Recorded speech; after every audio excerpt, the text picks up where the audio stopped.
स्वागत है आपका आपकी अपनी चैनल वेक अप पे। इस चैनल पर नैतिक सीख देने वाली मजेदार कहानियाँ आती है। अगर आप इस चैनल पर पहली बार आए हैं तो इस चैनल को सब्सक्राइब कर लीजिए और हाँ, अगर वीडियो अच्छी लगे तो कमेंट और लाइक जरूर करें। तो शुरू करते हैं आज की कहानी। एक समय की बात है, एक शहर में पिता और पुत्र साथ रहते थे। पुत्र का नाम था मनोज। मनोज बेकार था, वह कोई नौकरी नहीं करता। पिता कमा कर लाता, दोनों मिल बैठकर खाना खाते थे।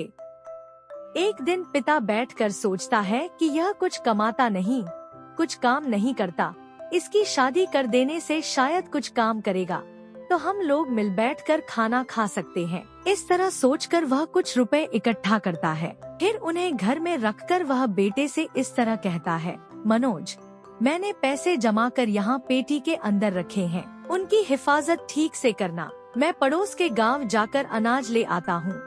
यह कहकर वह गांव के लिए आगे बढ़ जाता है। पिता के उधर जाते ही घर में जो पैसे रखे थे, मनोज उन्हें लेकर शहर से बाहर निकल गया। वहाँ पर एक सपेरा सांप का खेल दिखा रहा था। मनोज उससे पूछता है कि इस सांप का क्या दाम होगा। फिर उस सपेरे को 50 रुपए देकर उससे सांप खरीदता है। डाली में सांप को रखकर वह थोड़ी दूर आगे बढ़ता है। वहाँ एक आदमी बिल्ली बेच रहा है। उससे वह उस बिल्ली के दाम में पूछता है। वह 50 रुपए कहता है। मनोज उसे 50 रुपए देकर बिल्ली खरीदता है और आगे बढ़ जाता है। वहाँ पर एक आदमी कुत्ते को बेच रहा था, वह उसे भी 50 रुपए में खरीद लेता है। फिर इन सब जानवरों को साथ लेकर घर लौटता है। बीच में उसे एक चूहा मारने वाला मिलता है, उसे भी वह 50 रुपए देकर खरीदता है। अब उसके साथ 4 जानवर हो गए। वह इन सब जानवरों को पालता रहता है। गांव से उसका पिता अनाज की बोरी उठाकर घर की तरफ बढ़ता है और सोचता है कि वह जल्दी से बेटे की शादी रचा देगा। घर आकर देखता क्या है कि 4 जानवर आ गए हैं। मनोज से वह पूछता है कि बेटा बता, ये जानवर हमारे घर कहाँ से आए? मनोज कह देता है कि मेरी शादी के लिए घर में तुमने जो पैसे जमा करके रखे थे, मैंने उन पैसों से ही ये जानवर खरीदे हैं। सुनकर उसके पिता की छाती फटने लगती है। वह कहता है, हाय, तुम्हारी शादी करने के लिए बहुत मेहनत कर पैसे इकट्ठा किए थे, तुमने सब बर्बाद कर दिए। अब क्या किया जा सकता था? बेटे को डांटकर चुप हो जाता है। फिर उन 4 जानवरों को दोनों लोग पालते रहते हैं। पिता दूसरे गांव से कर्ज पर अनाज उठा लाया था, अब वह भी खत्म होने को आया। कुत्ते को बिस्कुट नहीं मिल रहा था, सांप को दूध नहीं। वही हालत बिल्ली और चूहे की भी थी। तो मनोज कुत्ता और बिल्ली को शहर की सीमा के बाहर छोड़ आया। अब सांप के लिए बिल ढूंढने जाता है। चूहे को नदी में छोड़ आया। फिर थोड़ी दूर पर बिल दिखाई पड़ी। मनोज सांप को उसमें छोड़ने आगे बढ़ा। तभी सांप ने कहा, मालिक, तुमने आज तक मेरी देखभाल की है, तुम्हारे उपकार को मैं भला कैसे भूल सकता हूँ। ऐसा करो कि तुम थोड़ी देर यहाँ रुको। इस बिल में मेरे पिता नागराज रहते हैं, मैं उनसे मिलकर तुम्हें कुछ दिखाना चाहता हूँ। इतना कहकर वह सांप अंदर गया। अंदर जाकर छोटे सांप ने अपने पिता से सारी आप बीती बात बताई।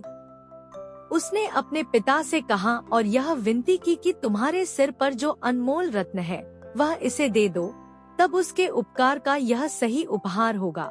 नागराज ने अपने बेटे की सलाह मानकर उसके हाथ अपनी मुकुटमणि दे दी। छोटा सांप उसे लेकर बाहर आया। अपने यजमान को उसने नागमणि देकर कहा, इसे ले जाओ। जब जो भी तुम्हारा खाना खाने का मन करेगा, इससे कहो, तुरंत यह तुम्हें वह सब खिला देगी। मनोज नागमणि को लेकर अपने घर गया। उसे मणि के सामर्थ्य की परीक्षा करने का मन हुआ।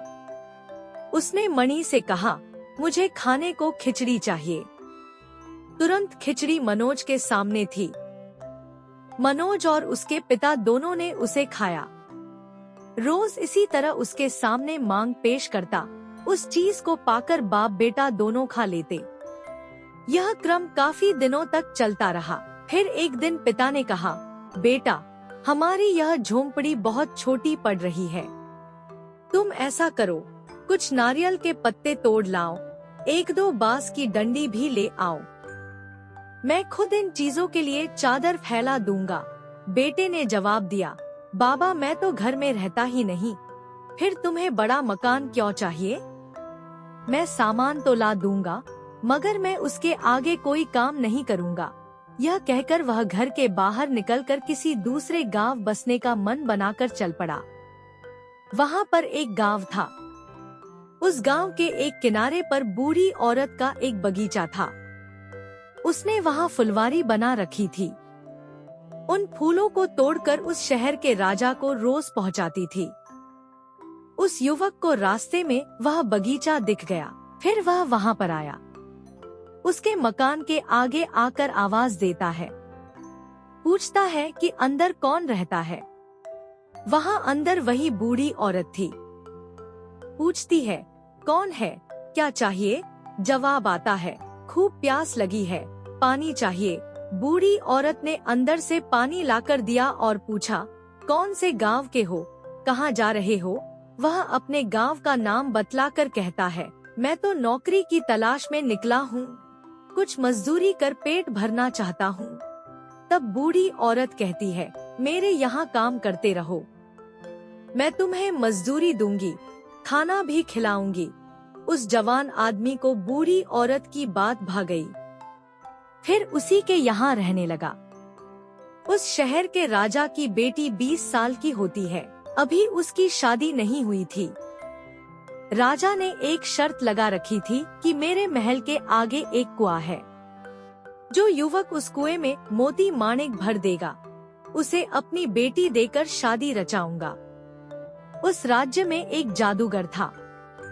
उसे राजा का ढिंढोरा सुनाई दिया। उसने कहा, मैं कुएं में मोती माणिक भर देता हूँ। उसी तरह उसने जादू से कुएं के आधे भाग में मोती माणिक भर दिए। राजा ने आकर इसका परीक्षण कर देखा। कुएं का आधा भाग मोती माणिक से भरा था। तभी बूढ़ी औरत के घर से यह लड़का भी वहां आकर देखता है। जैसे ही वह लड़का कुएं में झांकता है, जादू सारा खत्म हो जाता है। कुआं पहले जैसा ही हो जाता है। जादूगर अपने से बड़े जादूगर को देखकर डर से भाग जाता है।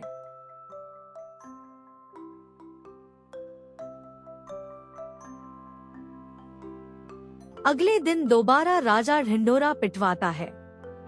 बूढ़ी औरत के घर के पास ढिंढोरा पिटता है। तब यह जवान लड़का पूछता है कि यह ढिंढोरा किस लिए? बूढ़ी औरत उसे सारी बात बताती है। तब लड़का कहता है, मैं यह काम करता हूँ। अभी देखो, यह नागमणि पकड़ो। मनोज से बूढ़ी औरत कहती है, देखो सभी जानते हैं कि मैं यहाँ अकेली रहती हूँ। मैं रोज राजा की बेटी के लिए फूल तोड़ कर दे आती हूँ। अब इस स्पर्धा में भाग लेने पर पता नहीं राजा क्या कहते होंगे।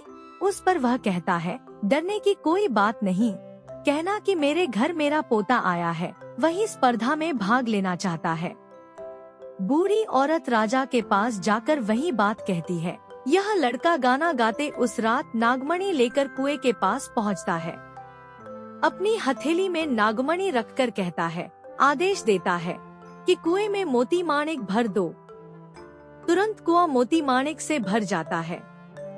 सुबह होते ही राजा कुएं के पास आकर देखता है मोती माणिक। यह देखकर राजा की आंखें चौंधिया जाती हैं। तब वह राज्य भर में तोरण बांधकर फूलों से शहर को सजाकर इस लड़के से अपनी बेटी की शादी धूमधाम से रचा देता है। अब राजा की बेटी दामाद राजमहल में खुशी से रहने लगते हैं। राजमहल में रहकर वह लड़का ऊब जाता है और शिकार खेलने की इच्छा से एक दिन जंगल में जाता है। तब सांप द्वारा दिया गया अनमोल रत्न वह बूढ़ी औरत के घर हिफाजत से रख कर जाता है। यह सब वह जादूगर छिपकर देखता रहता है। जंगल की तरफ लड़के के निकलते ही जादूगर भिखमंगे का भेष बनाकर भीख मांगने आता है। राजकुमारी सुपड़ी भर मोती माणिक भिक्षा में डालने बाहर आती है। तब जादूगर कहता है, मुझे मोती माणिक नहीं चाहिए, उस खिड़की के पास अंदर से एक रत्न दिखाई दे रहा है। तुम उसे भिक्षा में डाल दो, मेरे लिए उतना काफी है। लड़की वही करती है। जादूगर नागमणि पाकर घर लौट आता है। वहाँ जंगल में वह लड़का यह भूल कर कि नागमणि घर में छोड़ आया हूँ, अपनी जेब में तलाशता है। जब वह नहीं मिलती है, वह घर लौट आता है। घरवाली से पूछता है कि यहाँ जो रत्न रखा था उसका क्या हुआ। लड़की सारी बातें उसे कहती है। लड़के को पत्नी पर बहुत गुस्सा आता है। वह उसे गुस्से से डांटते हुए कहता है, आज से मेरा तुम्हारा रिश्ता खत्म हुआ। जादूगर आधी रात के समय जादू करता है। उससे राज्य और पलंग इसके पास आ गए। आते ही वह पलंग पर बैठकर सोचता है कि यहीं बैठे रहने से मैं इस लड़की के घरवाले के हाथ फंस सकता हूँ। इसलिए तुरंत चूहा राज्य की पास वाली गुफा चलो, यह कहा। तुरंत पलंग के साथ वह गुफा में पहुँच गया। तब तक सुबह हो गई। लड़का देखता क्या है कि यहाँ बीवी पलंग कुछ भी नहीं है। तब लड़का अपने ससुर से कहता है। राजा दामाद पर क्रोधित होकर उसी को दोष देकर पूछता है कि तू ही बता मेरी बेटी कहाँ है।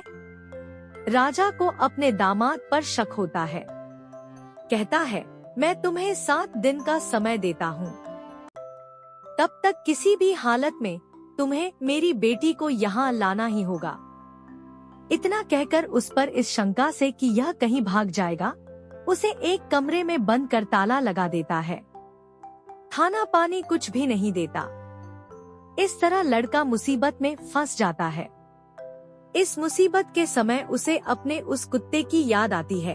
तब कुत्ता बिल्ली के पास जाकर कहता है कि बिल्ली बहन सुनो, वह लड़का जिसने हमें बिस्कुट दूध देकर पाला था अब मुसीबत में फंसा है। चलो अभी हम उसके पास चलते हैं और उसे मुसीबत से बाहर निकालेंगे।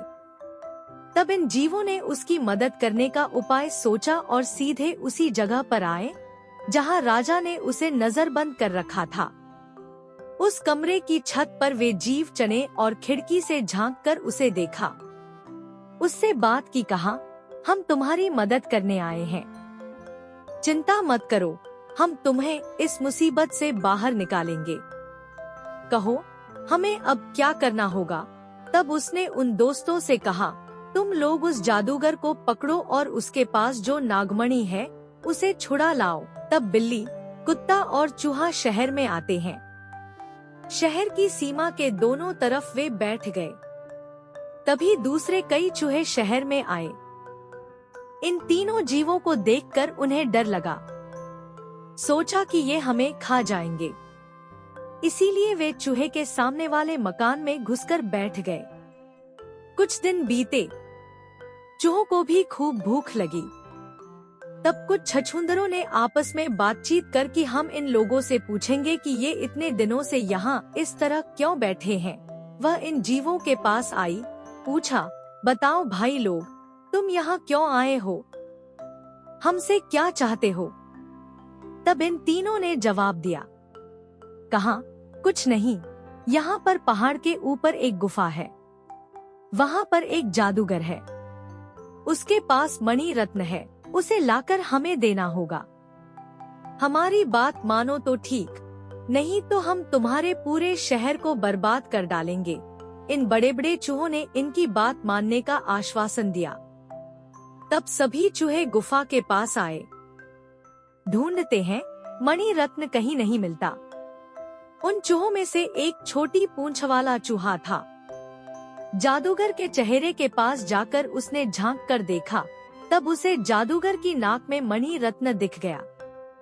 उस छोटी पूंछ वाले चूहे ने उसकी नाक पर छलांग मारी। उससे जादूगर को जोर की छींक आई। उसके छींकते ही नागमणि नाक से नीचे गिर गई। चूहे उस नागमणि को उठाकर पहाड़ से नीचे आते हैं और बिल्ली को उसे सौंप देते हैं। तब ये जीव चूहों को यह कहकर कि हम तुम्हारा उपकार कभी नहीं भूलेंगे, नागमणि को लेकर राजा के शहर जाने के लिए निकल जाते हैं। आते समय रास्ते में जोर की बारिश हो जाती है। थोड़ा आगे बढ़ते ही वहाँ पर एक नदी मिलती है। नदी को देखकर बिल्ली कहती है, अब क्या करें? कुत्ते ने कहा, वह नागमणि मेरे हाथ दे दो, नहीं तो मैं नहीं आऊंगा। ऐसा क्यों? दूसरे जीवों ने पूछा।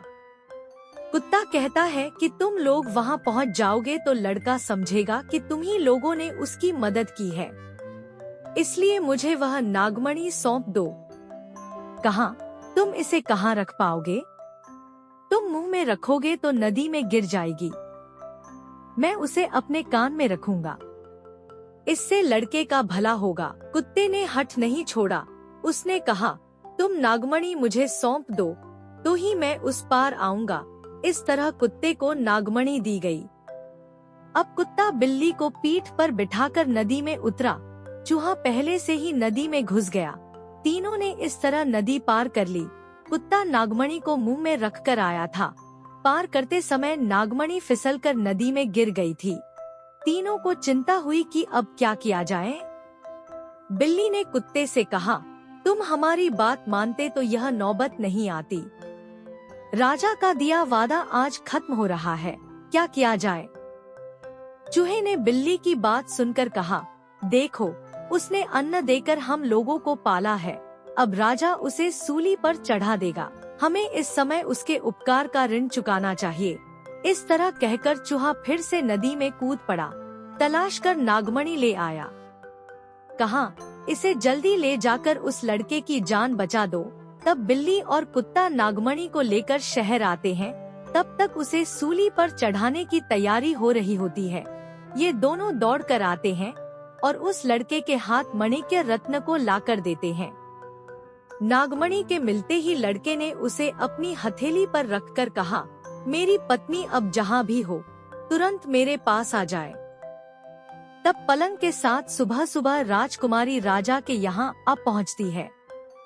राजा बेटी को देख बहुत खुश होता है। कहता है, मुझे माफ कर दो, मैंने तुम्हारी वजह से अपने जमाई को बहुत कष्ट दिया। तब दामाद को भी अपने ससुर पर प्रेम हो आता है।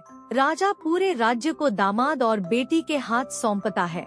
तब वह लड़का अपने पिता को भी शहर बुला लेता है। परिवार के साथ सुखी जीवन जीता है। राजपाट की भी देखभाल करता है। दोस्तों, उम्मीद है आपको वीडियो पसंद आई होगी। अगर पसंद आए तो इस वीडियो को लाइक और शेयर करें और जाते जाते सब्सक्राइब करते हुए जाएं, जिससे कि आगे आने वाली नई वीडियो की नोटिफिकेशन आपको मिलती रहे। धन्यवाद।